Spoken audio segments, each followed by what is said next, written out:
Okay, I'm pretty sure it's recording, but this is actually something I'm unsure about.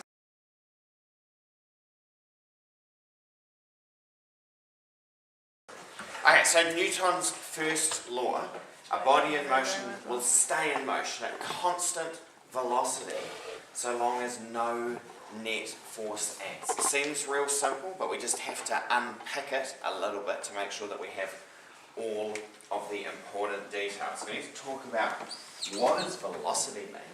We need to talk about a net. Speed. We need to talk about what is a force. So velocity, what is velocity? I reckon velocity is speed, so. It's a little bit more than just speed. Isn't it speed in a given direction? Yes, speed in a direction. Good. So velocity is what we call a vector quantity. Vectors have a size and a direction. And the physics word for size is magnitude, right? Magnitude and direction. Okay, so velocity is a vector. A vector has a size and a direction. So when we say constant velocity, we're saying moving at the same speed. We're also saying moving in the same direction. Remember that at rest is a velocity. At rest means you're not moving. You're moving at 0 meters per second. So when we say stays in motion at constant velocity, could also mean stays at rest. So if we want something to move, we have to have a net force. First of all, what's a force? Pushing. Push. A force is a push. Like energy and force, different things. We're going to separate those out and But, attack them separately. so like gravity is also a force, right? Yeah. So like, what separates just like gravity from like this desk that I can move, but it stays still all the time, rather than gravity where you just like, I don't know. Maybe rather than what separates them, what's in common between them. Yeah, So that's what I meant to say. the Like, common thing between gravity that pushes things like pens down onto Yeah. little pen catchers, and Yeah.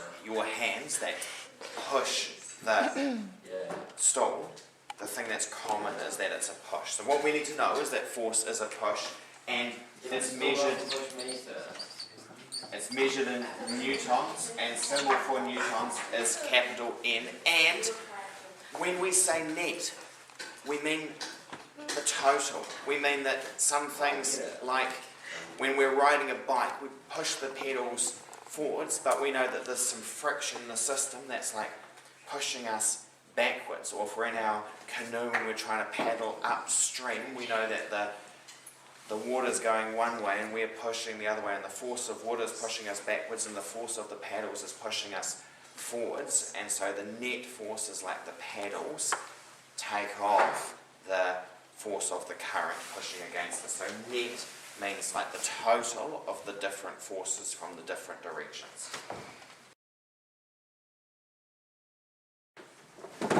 So let's just example that one up. We've got F motor, 500 newtons, and I'll draw the arrow a little bit shorter because the friction is going to be shorter.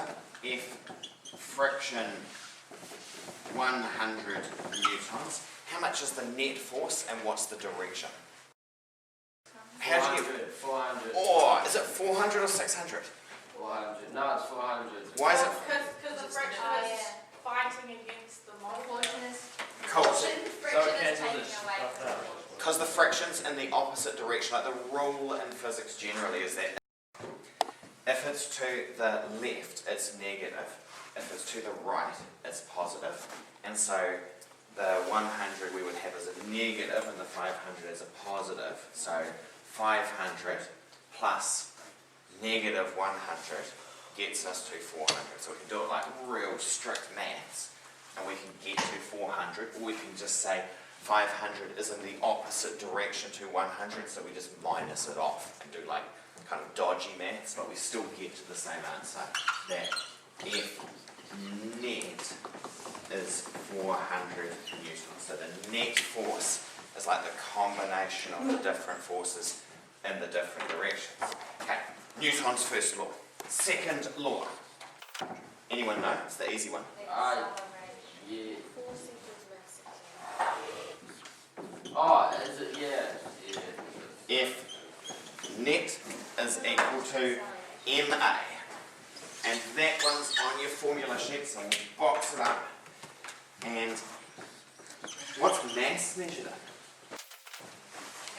kgs, nice.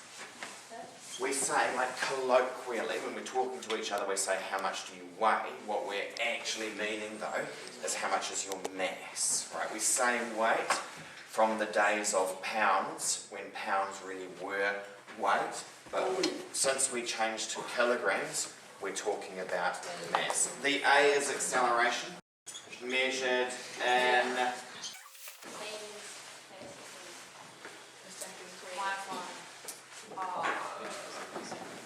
and the net force is measured in Can measured in I newtons. ask what a newton is?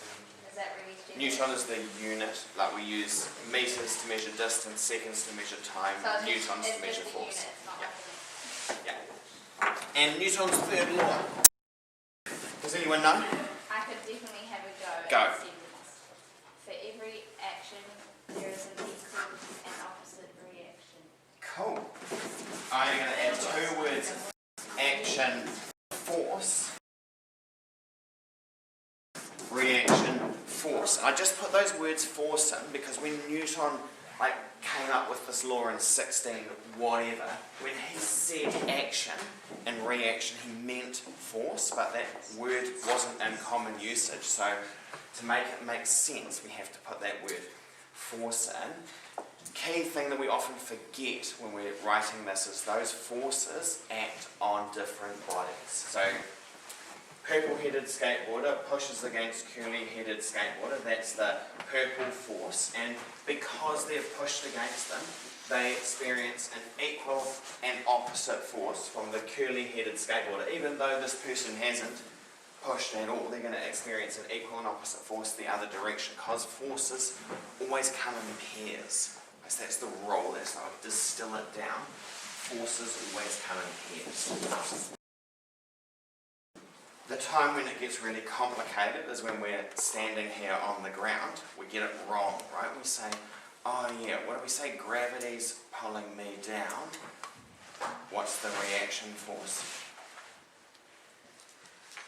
You're pulling the earth. Boom, good. That's the right answer. The wrong answer is, oh, the Earth's pushing up on you.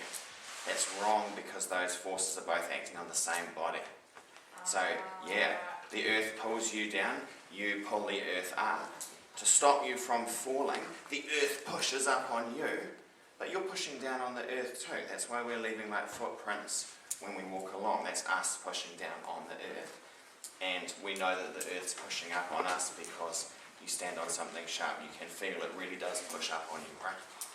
So we got those two sets of equal and opposite forces. When you're standing on the ground, Earth pulls down, you pull Earth up, and you push down on Earth, Earth pushes up on you. So it gets complicated in the simplest situation.